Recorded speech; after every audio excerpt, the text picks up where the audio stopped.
살아계시는 하나님, 일하시는 하나님, 오늘도 임마누엘로 우리와 함께 하시면서 말씀하십니다. 그 하나님의 말씀에 한번 힘차게 화답하겠습니다. 할렐루야.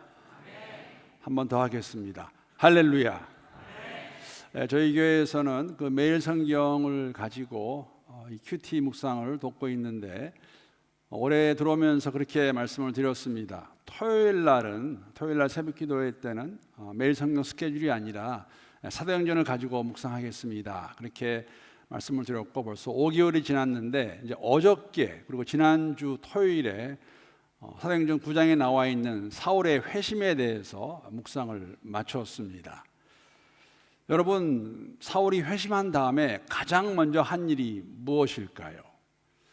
사도행전 9장 20절 말씀 보게 되면 이렇게 기록하고 있는데, 함께 읽겠습니다. 시작.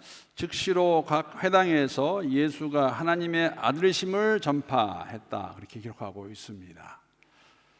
즉시로, 영어로 보게 되면 at once 아니면 immediately, 바로 회심한 사울이 가장 먼저 한 것은 회당에 가서 예수가 하나님의 아들이라고 선포한 것입니다.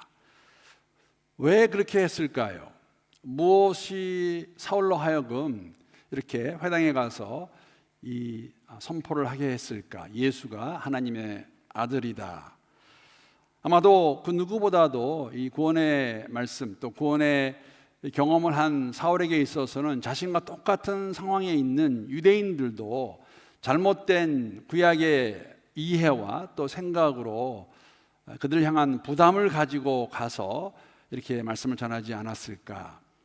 계속해서 우리가 함께 나누는 이 부담이라는 것, 이 거룩한 부담이라고 그렇게 말씀을 드리고 있습니다. 또 한편으로는 이러한 사울의 회심의 역사 가운데 사는 것을 보면서 이러한 생각이 들지도 모르겠습니다. 꼭 그렇게 해야 됐을까? 아니면 사울보다도 지금 그 당시에 예수를 믿는다는 것이 무엇을 의미하는지 가장 잘 알고 있던, 어떻게 보면은 그 일에 앞장을 섰던, 핍박하고 성도들을 잡아서 감옥에 넣고 죽이는 일까지 앞장섰던 사울이 자신이 그렇게 하게 되면 어떤 위험이 닥칠까 모르지 않았을 텐데 왜 그렇게 꼭 했을까? 그런 생각을 가지면서 아마 어떻게 보면 이런 생각도 가지지 않을 수 있을까요? 조금 지혜롭게 하지, 지금은 조금 몸을 피했다가 좀 다음 기회에 하는 것이 좋지 않을까 하는 그런 생각을 가질런지도 모르겠습니다. 그런데 예수님께서 부활하신 후에 마지막으로 제자들에게 주신 말씀을 우리가 기억한다면, 어쩌면 사울의 이러한 모습이 오늘 우리에게 주시는, 우리에게 다시 한번 리마인드 해주는, 우리가 믿음의 여정을 걸어가는 가운데 해야 되는 삶의 모습이 아닐까, 그렇게 생각해 봅니다. 누가복음에 보게 되면 누가가 이렇게 예수님의 마지막 주신 명령을 기록하고 있습니다. 누가복음 24장 47절 48절 말씀입니다. 제가 한번 읽어보겠습니다. 또 그의 이름으로 죄사함을 받게 하는 회개가 예루살렘에서 시작하여 모든 족속에게 전파될 것이 되었으니, 48절 함께 읽겠습니다. 시작. 너희는 이 모든 일의 증인이라. 여러분 기억나시죠? 제가 몇 주 전에 마태복음 28장 16절부터 20절까지의 말씀을 가지고 말씀을 전한 적이 있습니다. 그때 28장의 19절, 20절 앞에 부분의 내용, 그러므로 너희는 가서 모든 민족을 제자로 삼아 아버지와 아들과 성령의 이름으로 세례를 베풀고 내가 너희에게 분부한 모든 것을 가르쳐 지키게 하라. 이 마태가 기록한 내용에 조금 더 간단한 그 말씀이 방금 읽은 누가복음의 말씀입니다. 핵심은 하나입니다. 제자를 삼아라, 증인으로 살라라고 주님께서 마지막에 제자들에게 그리고 우리에게 말씀해 주셨습니다. 그래서 거듭 말씀을 드렸습니다. 만약에 제가 여러분에게 원하는 것이라면 여러분 듣고 그냥 잊어버리셔도 됩니다. 목사가 그렇게 생각하는 것보다, 그것이 아니라 이 말씀은 예수님께서 우리에게 주신 말씀입니다. 그래서 조금 부담이 되는 것 사실입니다. 그래서 우리는 좀 더 거룩한 사람이니까 그냥 부담이 아니라 거룩한 부담이라고 그렇게 말씀을 드렸습니다. 그렇다면 여러분, 다시 한번 우리 스스로에게 자문하기 원합니다. 우리는, 여러분과 저는 이 마지막 주님이 주신 지상명령에 어떻게 반응하고 어떻게 살고 있습니까? 말씀에 순종하여서 이 증인으로 살아가는 삶을 어떻게 살아가고 있습니까? 질문 자체가 또 부담이 되지요. 이러한 질문을 가지고 사실 오늘 본문에 나오는 요나를 보게 되면 한편으로는 저는 그렇습니다. 위로도 되고 또 한편으로는 도전이 되는 것도 사실입니다. 위로가 된다는 의미가 무엇일까요? 성경을 보면서 그럴 때가 조금씩 있는 것 같아요. 가끔씩 있습니다. 야, 선지자였던 요나도 이렇게 반응했는데 뭐 나 정도야 하는 그런 마음이 저만 그런가요? 조금은 드는 것 같아요. 괜찮은 것 같다. 그러나 또 한편으로는 하나님께서 정말 우리에게 원하시는 것이 무엇일까? 이런 걸 생각해 보게 될 때 도전이 되는 것도 사실입니다. 여러분, 요나는 선지자였습니다. 그에게 선지자는 어떤 사람입니까? 이 선지자라는 단어를 히브리어로 보게 되면은 나비라고 그러는데, 이 나비라는 단어, 버터플라이가 아니라 히브리어의 나비입니다. 이 의미가 어떤 의미가 있냐면은 부름받은 자, 하나님의 말씀을 전하는 자라는 뜻을 갖고 있는 단어가 나비이고, 이렇게 하나님의 대언자로 사용된 사람들이 바로 선지자들입니다. 하나님 말씀을 주시죠. 그에게 보게 되면 이런 말이 굉장히 많이 나옵니다. 하나님이 말씀하시되 이렇게 말해라. 그 과정 가운데에서 선지자들이 가장 많이 했던 것은 뭐냐면 언약 백성 이스라엘 민족의 죄에 대해서 지적하고 책망하는 것입니다. 사실 우리가 더 쉽게 알아들 수 있는 말은 죄를 다 까발리는 거예요. 그리고 그 하나님께서 회개를 촉구하고 계시는 것, 돌아오라는 그 말씀을 전하는 과정에서 항상 동반되는 것이 무엇이냐면 하나님의 심판과 회복이 선포되었습니다. 그런 일을 하던 사람이 선지자입니다. 그런데 선지자 요나서는 4장밖에 없습니다. 그리고 요나서의 이야기는 저희가 너무나 잘 알지 않습니까? 요나 그러면 가장 먼저 떠오르는 이미지가 뭡니까? 큰 물고기 이야기, 그렇죠? 근데 요나는 여러분 이렇게 말씀드릴 수 있습니다. 그에게 선지자들과 비교해 보았을 때는 조금은 다른 선지자라고 말씀드릴 수 있습니다. 어쩌면 조금은 독특한 선지자가 요나입니다. 왜 이렇게 말할 수 있을까? 크게 두 가지로 생각해 볼 수 있는데, 첫 번째 이유, 요나가 독특한 선지자였던 이유를 설명한다면 요나는 선지자였음에도 불구하고 하나님이 하시는 일을 굉장히 좋아하지 않았던 선지자가 요나입니다. 오늘 본문에 바로 그 얘기가 나오죠. 오늘 본문 1절 말씀 보게 되면 제가 3번을 올려놨는데 이렇게 기록하고 있습니다. 요나는 이 일에 매우 못마땅하며 화가 났다. 여러분, 이 못마땅하게 생각하는 것과 화가 난 것의 대상은 다른 사람이 아니라 하나님께 지금 화가 났습니다. 하나님께 지금 못마땅해 합니다. 왜? 이 일로 인하여. 여러분, 이 일이 무엇일까요? 이 일은 조금 전에 말씀드린 것 같이 저희가 너무나 잘 아는 이야기입니다. 하나님께서 요나에게 말씀하십니다. 니느웨로 가라. 니느웨 가서 말을 전하라. 했는데 여러분, 하나님 명령을 받은 요나가 그 반대 방향으로 도망갑니다. 니느웨 반대 방향, 다시스를 많은 성경학자들은 지금의 스페인 쪽이 아니었을까. 아무튼 중요한 것은 하나님이 가라는 방향의 정반대 방향으로 그가 도망가다가 큰 풍랑을 맞이하게 되지요. 풍랑 가운데에서 바다에 던짐을 당하고 던졌던 그 요나가 큰 물고기에게 이게 먹힌 건지 받아든 건지 아무튼 그래서 살아나게 되고 토함을 당하게 됐을 때 어떻게 보면은 마지못해 다시 니느웨 성으로 가서 말씀을 전했는데, 여러분, 이 일이 어떻게 일어난 것일까? 니느웨 간 요나가 한 것이 무엇일까? 그 결과가 무엇일까? 요나서 3장에 보게 되면 이렇게 기록하고 있습니다. 제가 한번 몇 구절 읽어보겠습니다. 요나서 3장 3절부터 6절까지의 말씀입니다. 한번 잘 들어보시기 바랍니다. 요나가 지금 무슨 일을 하고 있나? 요나가 여호와의 말씀대로 일어나서 니느웨로 가니라. 두 번째 명령이 오신 거죠. 명령을 주신 것이죠. 니느웨는 사흘 동안 걸을 만큼 하나님 앞에 큰 성읍이었더라. 요나가 그 성읍에 들어가서 하루 동안 다니며 외쳐 이르되 40일이 지나면 니느웨가 무너지리라 하였더니 니느웨 사람들이 하나님을 믿고 금식을 선포하고 높고 낮은 자를 막론하고 굵은 베옷을 입은지라. 그 일이 니느웨 왕에게 들림에 왕이 보좌에서 일어나 왕복을 벗고 굵은 베옷을 입고 제 위에 앉으니라. 자, 10절 말씀 함께 읽겠습니다. 자, 시작. 하나님이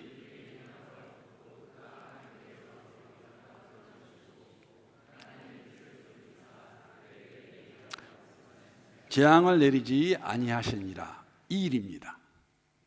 하나님이 니느웨 사람들에게 재앙을 내리시려고 하셨다가 그 재앙을 거두어 가십니다.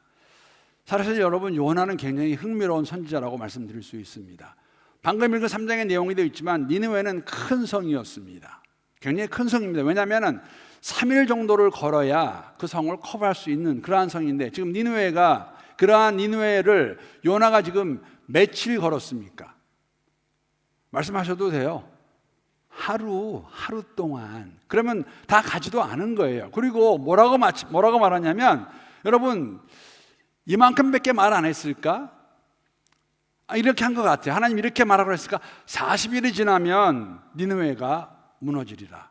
40일이 지나면 니느웨가 무너지리라. 4마디 말했네요. 4마디. 그런데 이게 웬일입니까? 그 이야기를 들은, 그 말을 들은 니느웨 사람들이 회개합니다. 돌아옵니다. 그리고 더 나아가서 왕도, 니느웨 아수르 제국의 왕도 그것을 보고 베옷을 입고 제 위에 앉았다고 말하고 있습니다. 이거 회개입니다. 사실 요나는 마지못해 하루 정도 걸으면서 그냥 40일이 지나면 망하겠다고 한 게 아니라 이랬을 거예요. 야, 40일 지나면 너희들 망한대. 근데 그 이야기를 듣고 이 니느웨 사람들이 돌아오죠. 그래서 하나님께서 그 재앙을 거둬 가신 그 일을 듣고, 그 일로 인하여서 지금 요나가 화가 났습니다. 뿔이 났습니다. 마음이 편치 않습니다. 여러분, 이 매우 싫어하고 성내다, 이 의미는 어떤 의미를 갖고 있냐면은, 히브리 언어를 보게 되면 요나에게 하나님이 그렇게 하신 것이 큰 악으로 느껴졌다는 것입니다.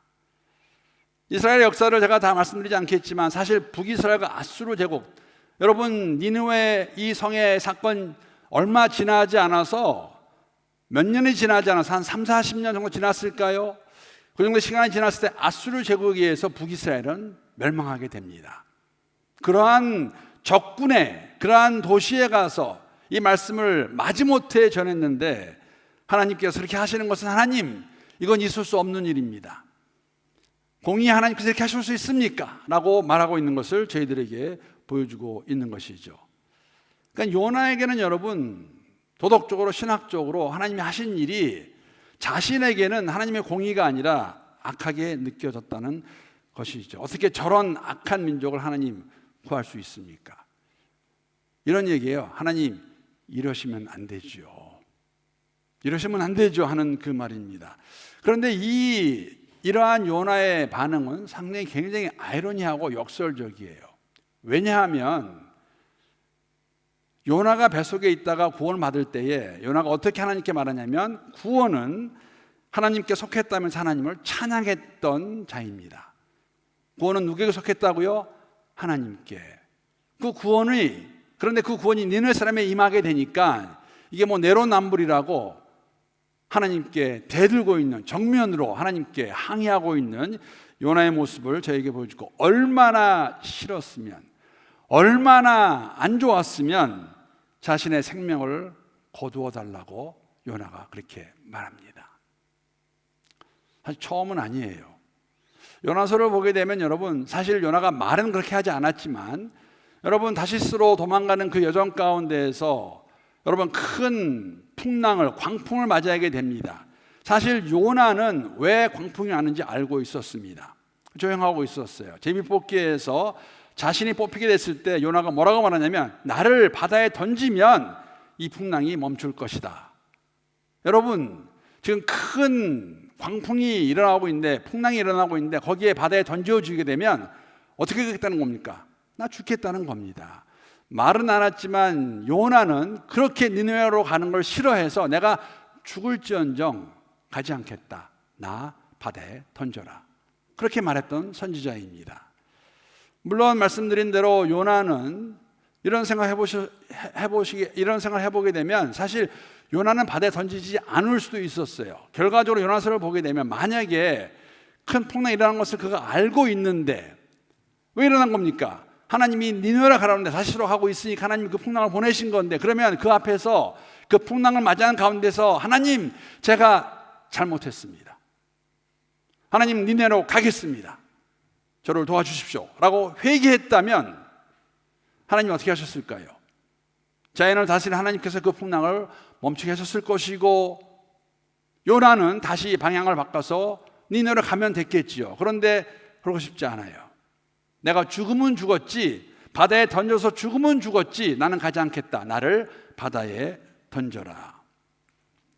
그래서 오늘 본문에서 나오는 이 일을 보고 화내면서 죽기를 바라는 요나의 이 마음은 두 번째로 죽기 원하는 거고, 우리를 더 당황케 만드는 것은 두 번이 아니라 또 죽기를 원하는 요나의 모습을 저희들이 본문에서 발견하게 됩니다.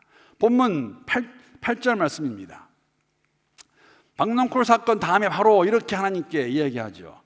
해가 뜰 때에 하나님이 뜨거운 동풍을 예비하셨고 해는 요나의 머리에 쪼임에 요나가 혼미하여 스스로 죽기를 구하여 이르되, 함께 읽겠습니다. 시작. 사는 것보다 죽는 것이 내게 나으니이다. 하나님, 저 죽는 게 나을 것 같아요. 이때 죽고자 하는 마음은 박농쿨에 동풍이 불고 바람이 불고 해가 쪄서 벌레가 그 박농쿨을 먹어버려가지고 그늘이 없어졌어. 그게 불만스러워서 하는 말이 뭐냐면, 하나님, 저 데리고 가세요. 이 정도 되면 하나님께서 데려가시는 것도 괜찮지 않을까 하는 생각을 저는 가져보았습니다. 그런 생각 안 드세요? 그렇게 원하는데 3번씩이나 죽기를 간구하는데 데리고 가지 뭐. 요나야, 정말 그렇게 원하냐? 이것도 사실은 굉장히 역설적이에요. 왜냐하면 요나는 하나님이 어떤 분인가를 너무나도 잘 알고 있습니다. 본문 2절 말씀 보게 되면 요나가 이렇게 하나님께 부르짖습니다. 여호와께 기도하여 이르되, 기도가 아니죠. 사실은 하나님께 자신의 이 상황을 하소연하면서 하나님 왜 이러시냐는 거죠. 여호와여, 내가 고국에 있을 때 이러하겠다고 말씀하지 아니하나이까? 그러므로 내가 빨리 다시스로 도망하였사오니 주께서는, 자 함께 읽겠습니다. 시작. 은혜로우시며 자비로우시며 노하기를 더디하시며 인애가 크시사 뜻을 돌이켜 재앙을 내리지 아니하신 하나님이신 줄을 내가 알았음이니이다. 요나가 알고 있는 하나님이 어떤 하나님이십니까? 여러분, 이 하나님을 안다고 말할 때 이 노잉은, 물론 이 말씀은 신명기의 말씀이에요.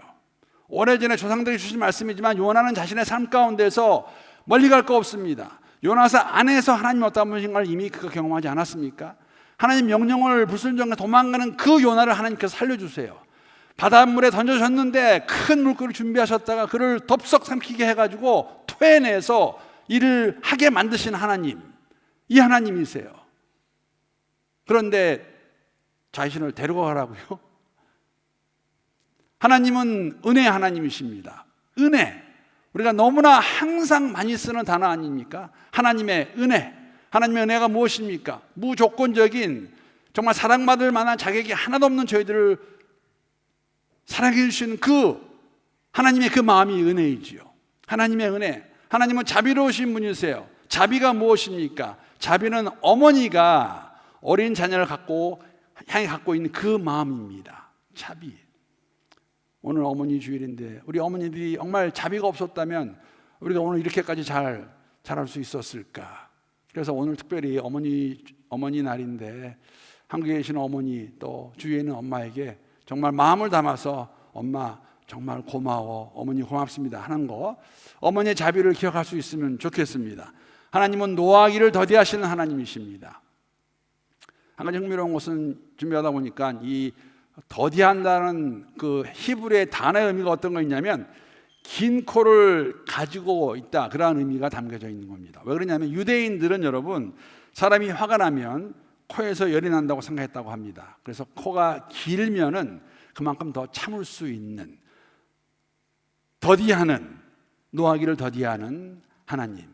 하나님이 만약에 바로 노하셨더라면 요나가 어떻게 되었을까요? 하나님은 인내의 하나님이십니다. 인내라는 단어는 하나님과 이스라엘 민족 간의 언약 관계에 있어서 언약을 지키신 하나님의 모습을 보여주고 있는 것이죠. 참으시는 하나님, 언약을 이행하시는 하나님, 끝까지 인도하시고 보호하시는 하나님, 그리고 더 나아가서 하나님은 내리시던 그 재앙까지도 거두시는 분이십니다. 이걸 가장 잘하고 있는 사람이 사실은 요나예요. 하나님 하신 이 기회를 보았습니다. 자신에게 니느웨로 가라고 했을 때, 여러분 2절에서 그 얘기 있죠. 요나는 이미 알고 있어서 내가 니느웨로 가서 이렇게 하게 되면은 하나님께서 그들도 구원하실 것 같은데 나는 그것이 안 좋다. 나는 원치 않는다. 내가 다른 길로 가겠다. 명령에 불순종하겠다.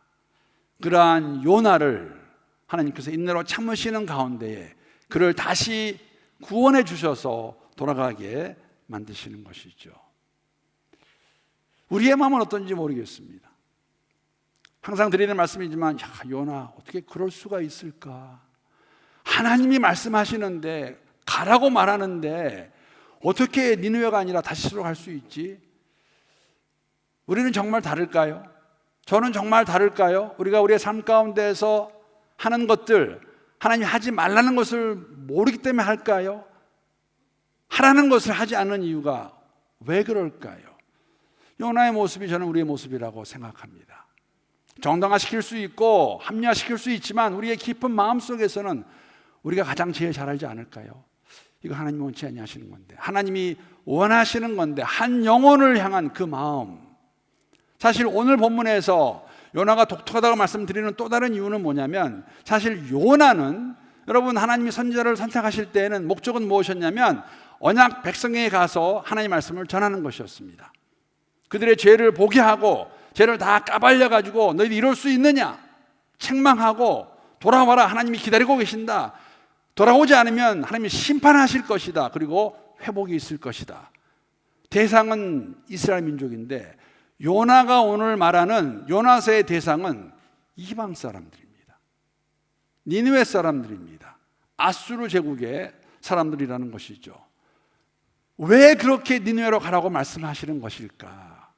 안 가겠던 사람을 다시 돌려서 가게 하는 것일까? 여러분 요나서 3장에 보게 되면 고기 뱃속에서 나온 요나에게 하나님께서 이렇게 다시 한번 말씀해 주십니다. 요나서 3장 1절 2절 말씀 제가 한번 읽어보겠습니다. 여호와의 말씀이 두 번째로 요나에게 임하여 이르시되, God of second chance. 우리 다르지 않지요? 일어나 저 큰 성읍 니느웨로 가서 내가 내게 명한 말을 그들에게 선포하라. 내가 내게 명한 바를 그들에게 선포하라. 처음에는 안 갔어요. 두 번째 다시 가게 만드십니다. 마지못해 순종하는데 조금 전에 말씀드린 것 같이 3장의 내용과 같이 정말 사흘 동안 걸어야 될 거리를 하루 정도 걸고 말도 뭐였냐면 간단한 말이에요. 40일이 지나면 니느웨는 멸망하라.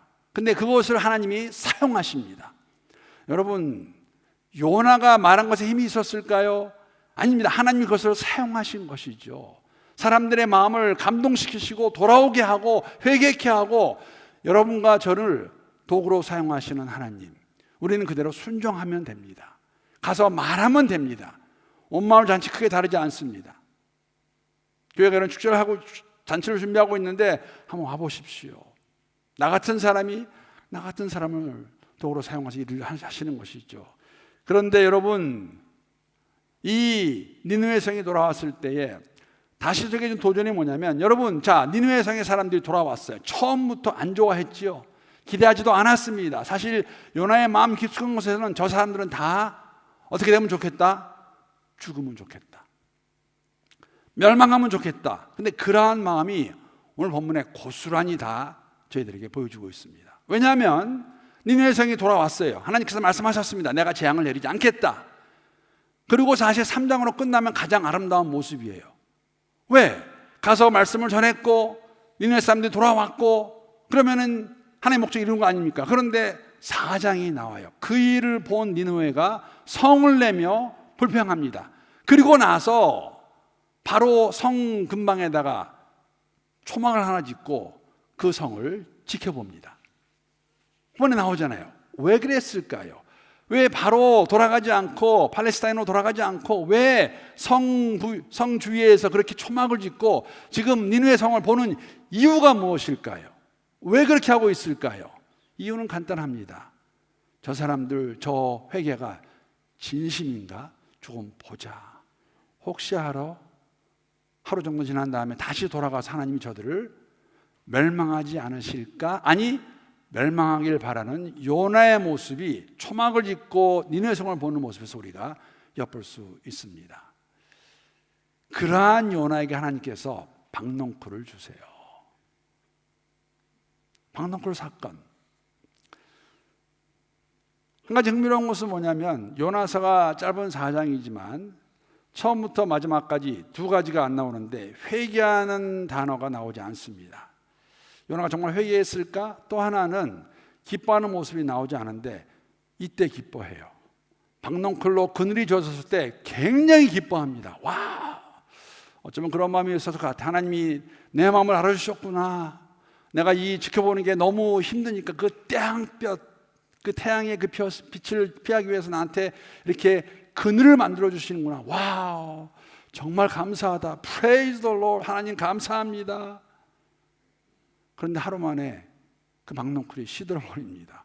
벌레를 보내시고 바람을 부르셔서 그 박농쿨이 시들어집니다. 그랬더니 요나가 또 그래요. 하나님, 저 데리고 가십시오.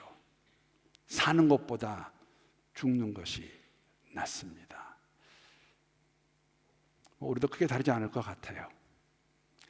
입으로는 그렇게 말 안 해도 우리가 그런 때가 있지 않을까. 자, 그러한 요나에게 하나님께서 이렇게 말씀하십니다. 9절 말씀이에요. 함께 읽어보겠습니다. 자, 시작. 하나님이 요나에게 이르시되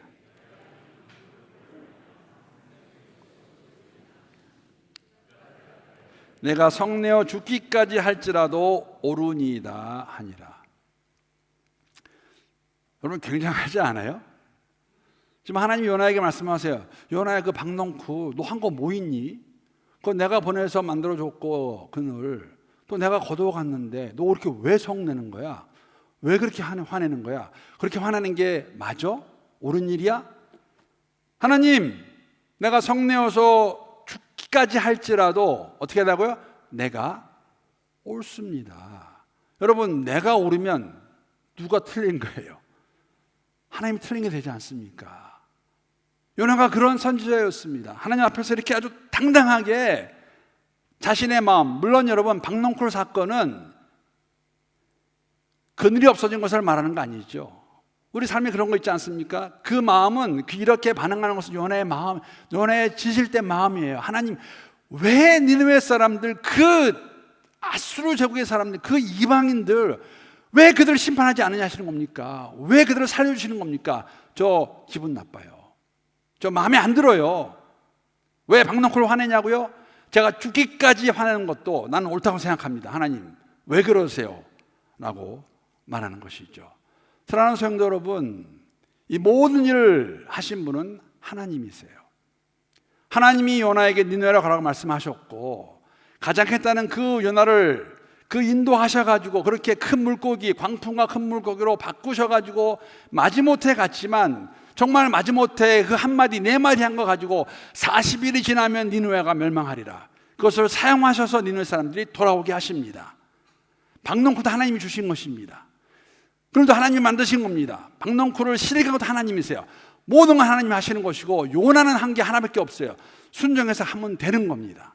그런데 그것을 가지고 하나님께 이렇게 대들고 있는, 이렇게 하나님 잘못했다고 말하고 있는 그 요나를 하나님 만약에 데려가셨다면 어떻게 될까요?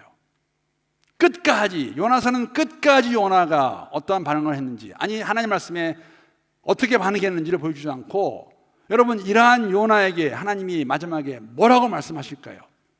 우리에게 주시는 교훈입니다. 오늘 본문 10절 11절 말씀입니다. 10절 말씀 보게 되면 여호와께서 이르시되 박농쿨이 없어진 걸 하시고 그렇게 죽기까지라도 내가 옳다고 주장하는 그에게 이르시되 내가 수고도 아니하였고 재배도 아니하였고 하룻밤에 났다가 하룻밤에 말라버린 이 박농쿨을 아꼈거든. 11절 함께 읽겠습니다. 시작. 하물며 이 큰 성읍 니느웨에는 좌우를 분별하지 못하는 자가 12만여 명이요 가축도 많이 있나니 내가 어찌 아끼지 아니하겠느냐. 하나님의 마음이에요. 야, 너는 그 박농골 하나 가지고 나한테 불편하다고 힘들다고 그렇게 말하는데 이 성에는 좌우분별하지 못하는 12만 명이 그 안에 살고 있다. 내가 어찌 그들을 아끼지 아니하겠느냐. 사랑하는 성도 여러분, 하나님의 마음입니다. 열방을 향한 하나님의 마음입니다. 이 마음이 없으면 이 온마을 잔치 그냥 행사로 들썩하다가 끝나버릴 거예요. 그게 목적이 아닙니다. 거듭 말씀을 드립니다. 우리는 거룩한 부담을 가져야 됩니다. 여러분 아멘이십니까? 이거 아멘 크게 하셔야 돼. 아니면 하나님께 하나님 틀렸다고 말하는 거거든요. 주님이 말씀하셨어요. 너희는 가서, 그러므로 너희는 가서 모든 민족을 제자로 삼으라고 말씀하십니다. 이 모든 일에 우리가 증인이라고 말씀하십니다. 오직 성령이 너희에게 임하시면, 성령을 주시는 이유가 무엇입니까? 왜 권능을 허락하시는 겁니까? 예루살렘과 온 유대와 사마리아 땅 끝까지 이르러 무엇이더라고요? 내 증인이 되리라. 여러분, 우리가 요나 같지 않다고 말할 수 있을까요? 우리로 하여금 우리의 물타리를 넘어서지 못하게 하는, 또 미워한다게 하는 것이 무엇일까요? 여러분, 가지고 있는 그 마음이 어떤 마음입니까? 두려움입니까? 내가 누구를 초대했는데, 내가 복음을 전했는데 이 사람이 나를 우습게 보면, 관계가 깨지면 어떻게 되는 것일까? 여러분, 그 하나님께 맡기시면 됩니다. 하나님이 하실 거예요. 야, 어떻게 그런 말을 하지? 난 교회라고 말 못할 것 같아. 무슨 우리 교회 크게 하려고 뻑 지르는 것 같아. 아니면 신학적인 겁니까? 요나의 이런 반응은 선민사상에 사로잡혀 있는 지극히 민족주의적인 생각에서 자기중심적 반응이 이런 반응입니다. 우리도 그럴 수 있죠. 우리 주위에 있는 다른 사람은 다 괜찮은데 누구누구는 안 돼, 어떤 민족은 안 돼. 여러분, 그거를 뛰어넘어야 됩니다. 하나님은 모든 사람이 당신께로 돌아오기를 바라십니다. 믿으십니까? 모든 사람이에요. 그 과정에 우리가 교회가 우리 주위에 있는 사람들 초대해서 우리 교회 이 본당 차고 넘치게 하려는 것이 아니라 한 영혼을 사랑하는 모든 민족을 향한 그 하나님의 마음을 여러분과 제 삶 가운데 다시 한번 경험해보고 그 부담을 가지고 살아가길 원하는 그 마음이, 그 계획이 담긴 것이 온마을 잔치입니다. 하나님 어떤 분이실까요? 오늘 우리에게 뭐라고 말씀하실까요? 이사야서의 말씀 한번 읽고 오늘 말씀 마치도록 하겠습니다. 이사야서 55장 6절부터 이런 말씀이 기록되어 있습니다. 주님께서 이스라엘 민족에게 이사야 선지자를 통해 하신 말씀이고 오늘 우리에게 주시는 말씀입니다. 너희는 여호와를 만날 만한 때에 찾으라. 가까이 계실 때에 그를 부르라. 악인은 그의 길을 불의한 자는 그의 생각을 버리고 여호와께로 돌아와라. 그리하면 그가 긍휼히 여기시리라. 우리 하나님께로 돌아와라. 그가 너그럽게 용서하시리라. 자, 8절 9절은 함께 읽겠습니다. 시작. 이는 내 생각이 너의 생각과 다르며 내 길은 너의 길과 다름이니라. 여호와의 말씀이니라. 이는 하늘이 땅보다 높음 같이 내 길은 너희의 길보다 높으며 내 생각은 너희의 생각보다 높음이니라. 우리를 도구로 사용하셔서 당신의 목적을 이루어 가시는 그 하나님을 바라보게 되면 여러분, 그 거룩한 부담조차도, 영혼을 향하는 그 마음조차도 하나님 주실 것이고, 우리는 순종하면 우리의 생각과 우리의 마음을 넘으시는 비하인더에서 역사하시는 그 하나님의 손길을 우리가 다 경험할 수 있으리라 믿습니다. 교회에게 주신 사명입니다. 우리에게 주신, 모든 그리스도인에게 주신 하나님의 명령입니다. 그래서 어쩌면 이러한 질문을 우리가 해야 될지 모르겠어요. 나는 하나님의 뜻보다 나의 생각, 나의 감정을, 나의 상황을 더 앞세우고 있는 것은 아닌가? 나는 하나님의 은혜가 모든 사람에게 임한다는 것을 정말 믿고 있는가? 모든 사람입니다. 그리스도의 그 은혜와 긍휼을 우리가 기억하는 가운데에 오늘 다시 한번 교회가 함께 계획하고 있는 이 온마을 잔치, 어떤 마음으로 기다리며 걸어가고 있는가? 하나님께서 우리의 마음을 만져주시고 하나님 하시는 일을 우리가 함께 기도하는 가운데 누릴 수 있는 우리 모두가 될 수 있기를 우리 주님의 이름으로 축복합니다.